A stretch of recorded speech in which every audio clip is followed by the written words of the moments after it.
الحمدللہ آج 13 ستمبر 2020 کی قرآن کلاس نمبر 45 کی اسٹوڈیو ریکارڈنگ ہونے جا رہی ہے۔ آج انشاءاللہ تعالی ہم سورہ آل عمران کی آیت نمبر 26 سے آن ورڈ سٹارٹ کریں گے انشاءاللہ تعالی۔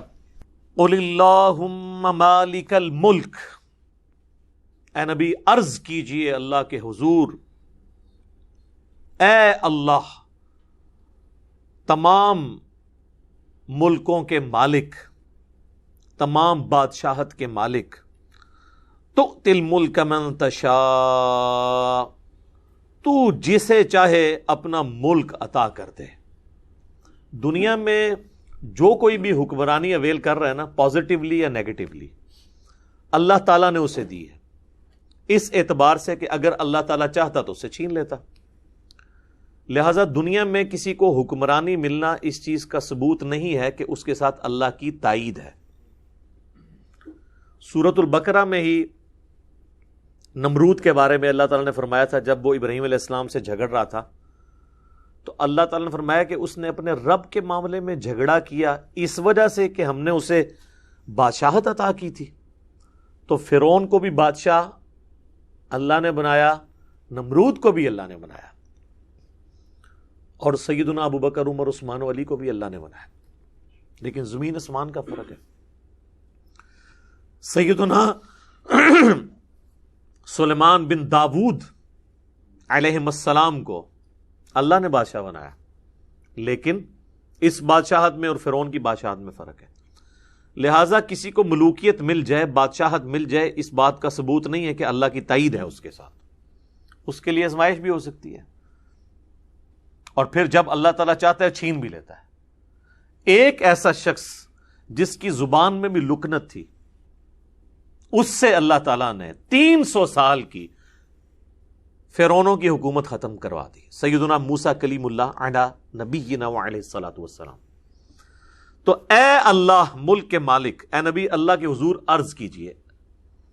اب یہ اس زمانے میں آیات نازل ہو رہی ہیں جب نبی علیہ السلام کو کوئی بادشاہت، کوئی دنیاوی سٹیٹس اس اعتبار سے حاصل نہیں ہے، اور پھر اللہ تعالیٰ نے آپ علیہ السلام کو دنیاوی طور پہ بھی ایک عروج عطا فرمایا۔ عرض کیجئے اے اللہ تمام بادشاہت کے مالک، تو جسے چاہے اپنا ملک عطا کرے، وَتَنزِعُ الْمُلْكَ مِمَّن تَشَاءُ، اور جسے چاہے تو ملک چھین لے، وَتُعِزُّ مَن تَشَاءُ وَتُذِلُّ مَن تَشَاءُ، تو جسے چاہے عزت دے، جسے چاہے ذلیل کر دے۔ اور یہ کمال اللہ کی قدرت ہے کہ اللہ تعالیٰ کسی کو دنیاوی منصب دے کر بھی ذلیل کر سکتا ہے۔ یزید ابن معاویہ، اور کسی سے دنیاوی منصب لے کر اسے محروم کر کے بے سر و سامانی کی حالت میں پورا گھرانہ لٹا کر، دنیاوی طور پہ تو یہ نیگیٹو شمار ہوتی چیزیں، عزت دے سکتا ہے حسین ابن علی علیہ السلام۔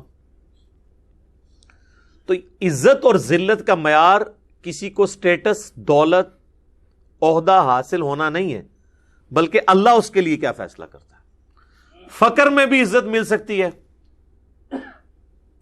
اور دولت اور منصب میں بھی ذلت اور رسوائی مقدر ہو سکتی ہے۔ میرا خیال ہے ہمارا ملک پاکستان تو اس چیز کی نمائندہ مثال ہے کہ یہاں پہ حکمرانوں نے جو تھوڑی بہت عزت اگر ان کی تھی بھی نا، تو حکمرانی میں آ کے وہ بھی عزت گنوا دی۔